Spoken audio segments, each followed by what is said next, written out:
नमस्कार, सुबो स्टोरीजमध्ये आपले स्वागत आहे. आजच्या कथेचं नाव आहे वारसा. त्या दोघांचं लग्न जमलं आणि साखरपुडाही झाला. दोन्हीही कुटुंब अगदी संस्कारी. त्या दोघांचेही विचार एकमेकांशी खूपच जुळणारे. लग्न अगदी महिन्यावर आलं होतं. पत्रिका छापून झालेल्या, खरेदी अर्धी उरकलेली आणि मुलीचे आई बाबा अचानक मुलाघरी आले. मुलाकडील मंडळी अर्थातच बावचळली, पण स्वागत मात्र चांगलंच केलं त्यांनी, होणाऱ्या व्याहांचं. मुलीचे आई बाबा चांगलेच अस्वस्थ दिसत होते. ते पाहून मुलाच्या आई बाबांनीही जरा वेळ जाऊ देत अखेर विचारलं व्याहांना, त्यांच्या या अशा अचानक येण्याचं प्रयोजन. हे विचारलं मात्र मुलीची आई कळून येईल इतपत रडू लागली आणि मुलीचे बाबा खाली असलेली आपली मान आणि खाली करून बसून राहिले.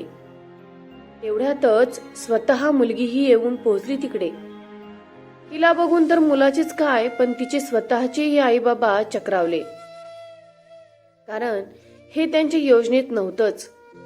आपल्या आई बाबांकडे आश्वासक नजरेने पाहत मुलगी बोलू लागली, आई बाबा, माझ्यामुळे तुमची कुचंबना झालेली मला नको होती, म्हणूनच तुम्ही इथे येताय हे कळल्या मीही धावपळ करत इथे आले.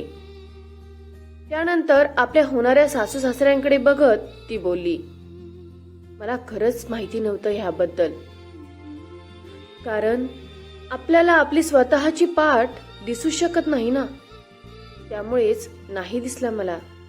माझ्या पाठीवरच बरोबर मध्यभागी असलेला तो एक पांढरा डाग, साधारण 1 रुपयाच्या नाण्याच्या आकाराचा.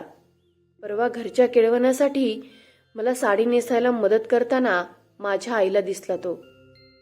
आम्ही वेळ न दडवता लागलीच डॉक्टरांकडे गेलो. मग आणि आम्हाला कळलं की तो कोडाचा डाग आहे, जो दिवसाकाठी थोडा वाढत जाऊ शकतो आणि कदाचित पूर्ण अंगही भरू शकतं माझं ह्या कोडाने. हे आम्ही 2 डर्मॅटॉलॉजिस्ट कडून कन्फर्म करून घेतलंय. मी सांगते त्या गोष्टीची खात्री करून घ्यायची असेल आईंना तर मी आतल्या खोलीत यायला तयार आहे. इतकं बोलून झाल्यावर मुलीने मुलाकडे पाहिलं आणि त्याला सॉरी म्हणत तीही मान खाली घालून उभी राहिली. मुलाने नि त्याच्या आईबाबांनी एकमेकांकडे बघितलं. मी मुलगा बोलू लागला, आपली एंगेजमेंट झालीये, एकमेकांच्या नावाची अंगठी घातली आपण. So marriage is just a formality now for me at least. झालेल्या करारावर उमटवा लागणारा एक शिक्का फक्त, or else we are already engage. त्यामुळे आता उशीरच झालाय अगं.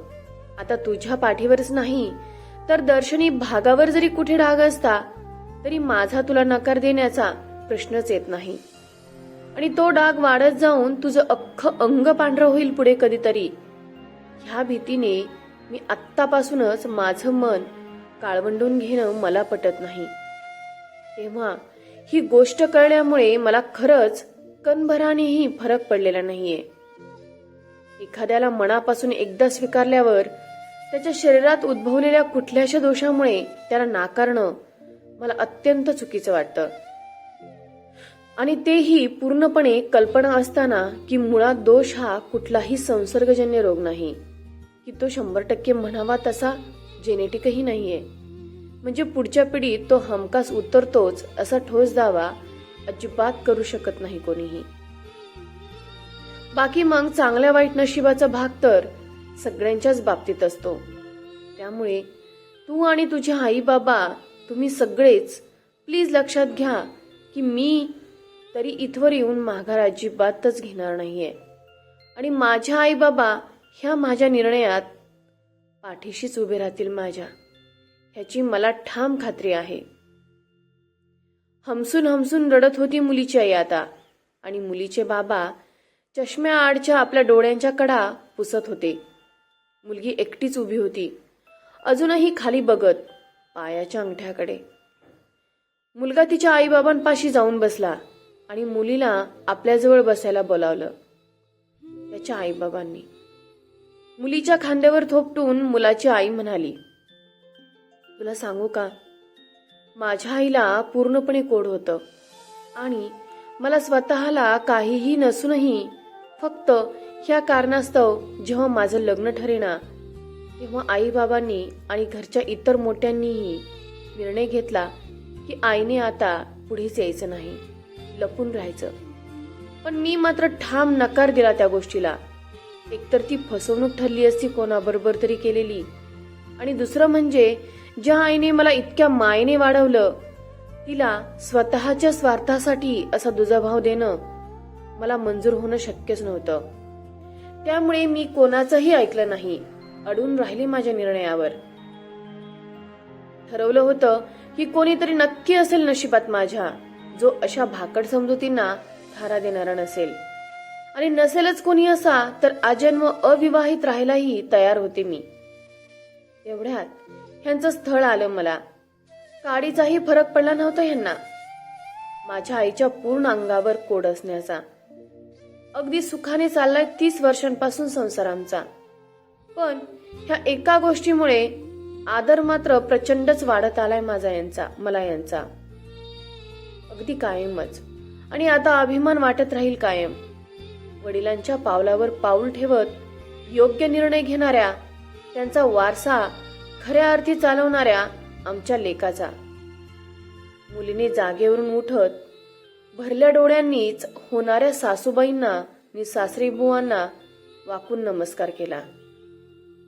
मुलीच्या आईबाबांनी बसल्या जागेवरूनच हात जोडले व्याह्यांना. अतिशय सामंजस्याने मिटलं होतं हे पांढऱ्या रंगाच्या डागाचं प्रकरण.